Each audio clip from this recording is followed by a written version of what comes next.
Hey, good morning. My name is Lieutenant Commander John Wainwright, and as you can tell by my glasses, I am an extremely gifted analyst. I came into a unique situation for Navy officers. The opportunity to command sailors is the ultimate goal in your career, and I've been blessed to have that opportunity very junior in my career. I took over NOSC Little Rock with a staff of full-time, roughly 12 sailors on any given day, and we support about 140 reservists in making sure they're mission ready to deploy and support contingency operations worldwide. We're the only Navy Reserve Center in the state of Arkansas, and I think it's important to note that there's 123 commands out there just like ours. My journey started in July of last year. I was the new CO coming on board, and I saw some things that were immediate red flags for me. Even as a junior CO, I knew there were some not quite rights about what I was walking into. When I walked in to the NOSC, I will tell you that it was as bad as on the first day. I rung the doorbell. We have a doorbell and a keypad. I'm in my dress uniform, new haircut. And literally no one was there to answer the door when I got there. It was one of the worst first impressions I've ever had. The team had very low expectations for themselves as I was there for the first few weeks, sort of turning over, observing, trying not to be seen. I just noticed that there were a lot of lax habits in the way that the staff ran the day-to-day. And within a few weeks, I was prepared to assume command, and just like any other leader, I was ready to make some immediate changes. Unfortunately for me, and unbeknownst to me at the time, it really put the pain train in motion for me and started what I would consider a 90-day uphill battle. Can we do next slide, please? Can I do it with this? So for those in the room who aren't familiar, when you assume command of any command, within the first 90 days, it's policy that you have to conduct a climate survey. The smart COs actually do this on day one so that any changes they want to make immediately, they can do that within a week. But the survey is basically against their predecessor to see what they inherited. It really gives you nothing of value for you as the new CO. It just tells you kind of where you're at and what you took over. I had the bright idea that I wanted to do mine at day 85. Because I was so damn sure that all the changes that I was making and restructuring working hours, putting folks back on 5-day work weeks, mandating more regular uniform wear, that they were just going to be so proud of me for making those changes. When I got my survey results in July, I felt, I'll tell you, I've never been so shocked in my life as how pissed they were at me. That top comment, as I was building, these are actually copies and pastes of the free text that were in that survey. And I actually didn't read that top one initially the way that I do now. And knowing what I know with 2 academies under my belt, I went back to build this presentation and read that. And it hadn't occurred to me what a backhanded comment that was, that rarely is a team able to perform their mission with such truly convincing smiles. This is a direct quote. Since the CO arrived, there's an attempt to become over-effective. And it's funny because I didn't think I was trying to be over-effective. I actually thought I was being just the right amount of effective. The overall decline of happiness was a comment that was probably made eight separate times and really presented a theme to me about what everyone was feeling. And this last one, I haven't even addressed this with the staff to this day, but it's one that I probably read 20 times after this survey come out, that it's a shame to see that the staff will be subject to the leadership of an inexperienced junior officer trying to make a name for himself. Holy shit. This is my first command. This is my moment. In terms of career importance, this is the pinnacle for me in July. And this is what the staff thought of me and the changes that I was making.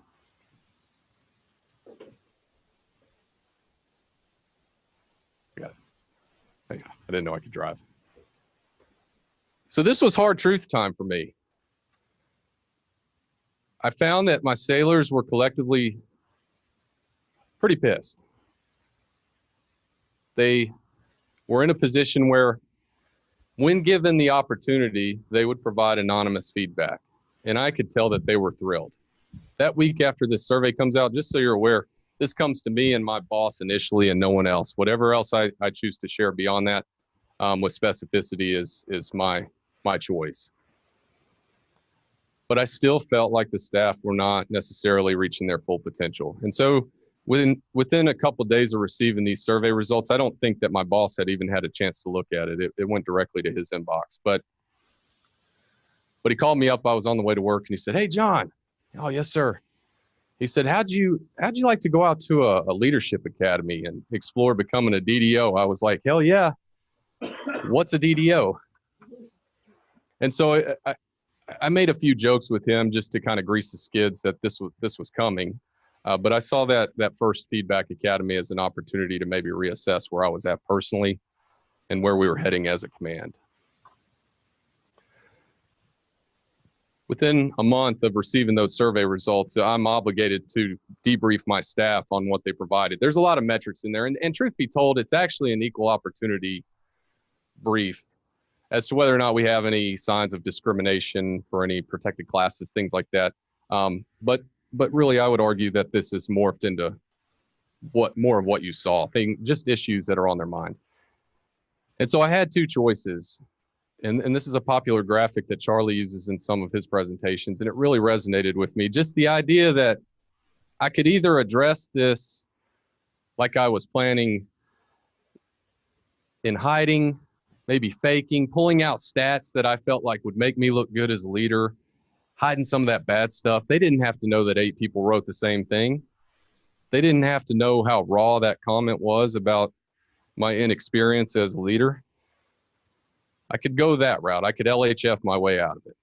Or I could face it head on. And honestly, I don't know that I would have chosen the latter if I hadn't made it to the Feedback Academy in November. It really opened my eyes, seeing next jumpers open up, seeing people share their journeys, their failures. And working with my TP, we structured a brief that, no kidding, took that same free text that I just showed you, put it on a slide and briefed it back to the staff, highlighted trends, owned it. It was one of the most remarkable experiences of my life, seeing the look on their faces that I was listening. And in that failure, I would argue 10 times over that because I made that choice, I had an early defining success in my command tour. First thing it did for me was build trust. I think that they knew that a lot was written. I think collectively the gossip within the office, that they all knew what they wrote. They were kind of interested to see how I'd react, I think, to some degree. But I think they were also wondering what I would do with it. And I told them, I said, I think there's a drop in morale specifically because of me, and here's what I'm going to do about it. I'm not changing the decisions I made. We're in the military. Our taxpayers deserve better. So we're still keeping the working hours, but we're going to focus on team building. In those hard truths, I realized that 8 opinions that say the same thing probably need to be addressed, for better or worse. You come up with a trend, and you have to figure out, I figured out for myself that you have to figure out how to address it. And I had to be very careful about it, because the gut instinct is to undo the changes you made. But I was doing the right thing. And as CO, I had to make sure that I stood my ground on the things that were done right. And in that transformation, Chief Gonzalez and we hadn't figured out what our balance was going to be in this. He was not bought into this initially. In fact, I think he thought this was kind of being shoved down our throat, whereas I had seen it as an opportunity, maybe sort of a training opportunity for me to get better as a commanding officer. I think he thought, hey, Big Navy's telling us we're doing this. I'm not sure that I want to do it. How long is it going to take for this initiative to die off before we get any traction on it? But one interesting step we took that I will share with all of you in terms of implementation was, I decided to start with paper feedback. And I met with my chief's mess. I've got 2 chiefs here that are in my reserve units that are representing us this morning. We huddled up in December and decided we were just going to give something a try. And that was at the end of our drill weekend, at close of business, we were going to take 15 minutes, have everybody take out a white pad of paper just like that, tear a sheet of paper off, and write down kind of what's on their mind. So it was a little bit of a feedback on my mind hybrid, but just that idea that maybe we could start getting some collective intuition in what my my select reservists were thinking about after 2 full days of training. Within a month, we got some pretty good stuff. And I've called out a couple of them that I thought were incredibly raw for as new as we were to this. The idea that somebody wanted us to make some immediate changes to our watch standing program. They actually didn't feel safe in the building. I thought that was some of the most critical feedback we could have received as an organization, that somebody specifically said, I think you need to be standing watch differently. I've been in the Navy 14 years. I know how to stand a watch, but I thought, you know what? They're right. We had 2 individuals called out, one for sailors feeling like the individual had been retired on active duty, was just biding time until they punch the clock and earn a pension. And they thought it was BS. Another sailor called out for not paying attention during training. But the most important takeaway from starting with the paper feedback was we just started building a little bit of muscle memory. We started permeating feedback in a healthy way. And what I actually did, just talking tactics, was I would take every single piece of paper at the end of drill weekend, and I personally would hand jam them into a document and send it out to everybody. Highlight the trends throughout the month, and then at the next drill weekend, I would address any trends that I felt like had bubbled up, that we had some valid feedback. I did that for 2 reasons. One, I didn't want to make any work for my staff, so I didn't want them to feel like they had a bunch of ads in terms of their workload. But I was scared. I had seen what people would write about me. I didn't want to go through that pain again. So I actually had a sanity check to see what people were willing to put down on paper initially. And it gave me a lot more trust that people were taking this very seriously. And that was a big lesson learned for me. Collectively, though, it gave my sailors a voice. And I thought that was very important, that it had meant enough to them during my climate survey that maybe this is something we could do more often. And they didn't feel like they had a voice because of the feedback. They felt like they had a voice because after we collected it, trended it, and discussed it with them, they could tell that I, Chief Gonzalez, were listening.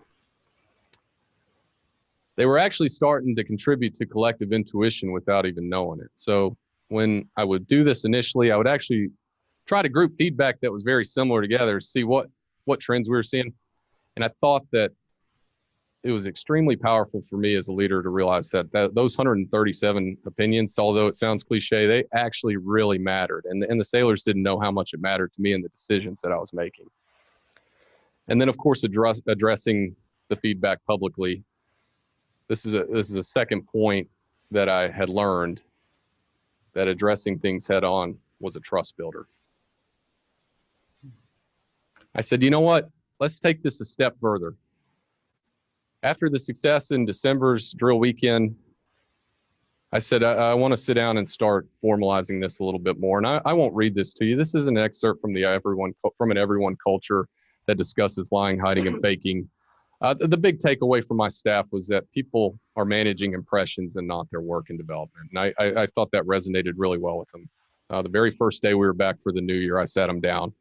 Everyone was kind of in that new year mindset and just introduced some of these formal DDO concepts and what this is about. And really, hey, better you and better me for this command is going to make us a better NOSC and a better Navy. Seeing the success and the vulnerabilities that I had offered to my staff and reservists really was starting to feel good. And this is a ritual that really resonated with me. Christian specifically, when I was here, briefed his journey. And for those of you not familiar, I hope I'm not spoiling anything. It culminated with him winning the Avengers Award, which is the highest honor, I think, for any next jumper. But one of the trends I had seen in any next jumper's journey was that it's very sawtooth. People were very comfortable with admitting when they had some peaks of success, but just were willing to dive into those swamps and those downward turns where things weren't going quite so well. And so I adapted my entire career in the Navy to that model and shared this. And this was one of the first times that I had put myself out there personally and professionally in a way that I think connected. I think my sailors wanted more of. They were beginning to understand that I was human, and it was a really fun journey to brief. Chief had actually texted me while I was briefing it, and I looked down at my phone, and he said the sailors are really loving the vulnerability. What a win for a leader to look down and see that your senior enlisted is buying in, that your chief is.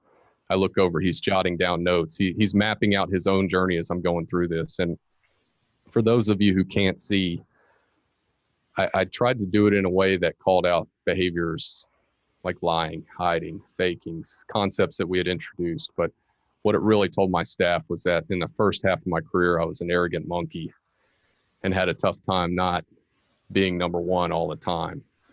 And later in my career, that I had found myself diving on grenades for my staff, that I was faking oftentimes on my subordinates' behalf because I didn't want to lose. I didn't want to not be number one. What an incredible experience for them. And within 2 weeks, we had a volunteer. And to date, running this about every 2 weeks, we have not left a meeting where we didn't have somebody raise their hand voluntarily and say, I want to brief the next one. Oh, in terms of building trust with vulnerability, I also found out that vulnerability is extremely contagious. Seeing more junior personnel than myself open themselves up to each other in a team environment has created a more cohesive unit. It's made me more effective at meeting mission, but more importantly, it's made us more personable with each other and building trust. I say that we created an authentic ritual for us. I didn't create it. I stole it, plagiarized it, but I'm very impressed with it. And for us, this has probably been the most important staple of our culture transformation is the journey brief. Every single time we have one, somebody has a relatable share for everybody.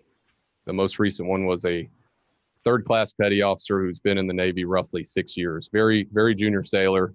And even I was writing things down about how we had similarities in our personalities and development. This was an aha moment.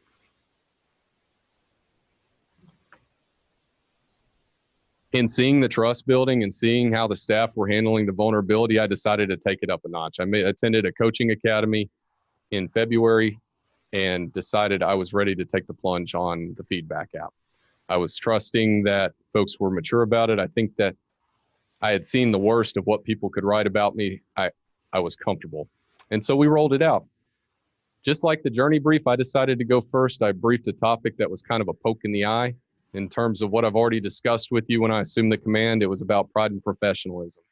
And yet another opportunity for me to tell people where I felt like we were deficient. Only this time the staff listened. They were receptive. I've gotten constructive feedback. Somebody even called me out because during the brief in uniform, I had my hands in my pocket, which is a big no-no for pride and professionalism. Folks were extremely receptive, and it was a great go live. I don't know that it could have gone any better, even with critical feedback. But the important step that we took right before rolling out the app was assigning TPs. And that's one of the themes that have resonated with me in the academies is don't do this for anybody if you're not willing to give them a circle of safety. And the TP assignment was a key. We put a lot of thought into it. We tried to pair up people with extroverted personalities with folks who were introverted. Very similar in rank so that they were peers. They were comfortable with each other. Not everybody has bought in with their TP, but most, I think, have been extremely successful. I wanted them to make sure they had somebody to talk to, if nothing more than a vent, initially when we rolled this out. In March, shortly after rollout, we started seeing some pretty meaty feedback. I know that not everyone can read this, but we had a couple call outs. One of them was Chief. He got some critical feedback. We were expecting it. We were welcoming of it. It was a great moment for us. We also had some other sailors getting called out. This was my now we're getting somewhere moment because I felt like we had a safe environment. We had TPs assigned that we could start handling this kind of stuff. And with limited exception, I will tell you, there's been a few feedbacks that have spun the gossip circles up, critical enough that folks got their feelings hurt. But I felt like we were starting to get more authentic, that somebody was willing to submit this. And to my TP's credit, we broke, we revisited it the next day, sat down and addressed it. And again, that trust circle and that feedback circle were extremely powerful in what I saw my staff, what I saw in my staff's reactions. The magic of LBR, I think, was what resonated with me the most. It seemed like every single time we were making decisions as a leadership team as to how to address something, it almost always worked out better when we slept on it. We discussed, we've got our coaches back there, Beth Newton and Elizabeth Gilligan, who I got to tell you, they were damn near running therapy sessions with us as we were rolling this out, because we needed that sounding board on where we were going. I also found out that the rituals matter. When we weren't having regular, authentic communication as a staff, the feedback would start to dry up. And what made it even worse is that gossip circle would get spun back up. That machine would start back up. All the conversations that we were having in the meetings that were productive were now becoming unproductive because people were spending time gossiping. There's one point that I think I subliminally left it off this slide on purpose, but it's an important lesson that I learned during this time. Is having been to the coaching academy, I could not wait to get back to my office and coach the hell out of somebody. I was so impressed with what I saw at the academy. I wanted to do it too. And so bullet number 3, which I left off, was I had a very botched coaching session here with Chief Allen. We cornered a sailor one day. I could tell he was having a bad day. I said, let's sit him down and let's coach him.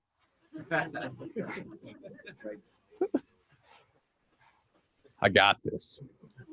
Stick with me. I'll teach you everything I know. I went to a 3-day academy.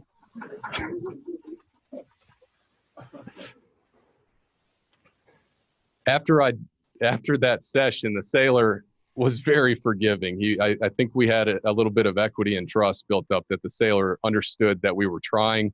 I think he felt like we were having a disciplinary session when we initially sat him down. The guy shut down. It was just walls up. And I felt terrible after the fact, but definitely addressed it later and apologized. But we came to the conclusion that with the gossip circles getting spun up, and with the idea that we truly want to focus on the deliberately developmental part of DO, that we needed 10X to build our rituals back up, and we needed a coaching rollout to revisit, because I was definitely not prepared for watching people who have been doing this 20 years. And I also found Chief Gonzalez was on board at that point. So he had started reading in Everyone Culture. We had started talking more about this. We were starting to see some early signals of success in the way that people were getting more authentic, more vocal. And that was a huge win for me as a leader. Chief retires next year. This is his 19th year of honorable service in the Navy. He could have very well, I believe, been more passive about this, maybe even dismissive, and would have been fine. But he's been my biggest advocate and teammate in this. And because of that, we were starting to crave critical feedback. We were actually looking forward to ones. Who's going to shoot the next one at us? And then, how are we going to address it? And that was an extremely good feeling for us. And then I won't spend too much time on this last point, but I think it's important to note. I know we have psychiatrists in the audience and a lot of military, but I would venture to guess, out of my full-time staff of 12, that now we have 8, approximately, who have sought out some sort of personal support for things like mental health issues, victim support for sexual trauma, marital counseling. That I truly believe a revelation I've had in this journey is that we are giving people safe space to unpack themselves and begin addressing these issues. And I believe that more than 3/4 of those individuals are doing it because of this. What a good feeling as a leader for these people who we want to develop, we want them to be effective, to unpack those sort of issues and start dealing with them. Because I will tell you, I don't know much about mental health. I'm no expert. But if people are feeling those types of stresses, that stress is going to come out at the worst time. Something is going to trigger them, be it combat, mission support. And if they haven't dealt with it, they're going to pay the price later on. And I got to tell you, it's one of my proudest achievements so far in this journey, is giving those individuals an opportunity to address it. So I invited Greg, Tom, Beth, and Egg out to help us roll out the 10X. And the 10X transition, and I know not everyone has experienced the 10X for this academy, but it's essentially an exercise in learning to teach, learning and teaching for giving feedback. There's an opportunity for an individual to stand in front, put themselves out there. They're certainly receptive to feedback, but it taught my staff that the ones are good. That's the main takeaway from the 10X rollout, is that it's okay to have a low score. It just means that we have higher expectations for our team. It doesn't mean you're a 1 as a person. It means, I think you can do better. I'd like you to do better. And although you can't read it, we received some extremely constructive feedback during that visit. It also gave us an opportunity to host a situational workshop for 4 folks that wanted to be coached. And what an opportunity that was for them to sit down and put themselves out there. So where we're at today is, I think we have the most authentic culture that this command has had in years. I think we have a lot of room to grow. If I could describe where we're at, I'll do it in nautical terms. When I assumed command, the command was a ship heading downstream, heading down a river. For those of you who've ever been on a boat, when you're going downriver, the water's smooth. You don't have to give the engines that much power. You just have to go a little bit faster than the water to maintain control.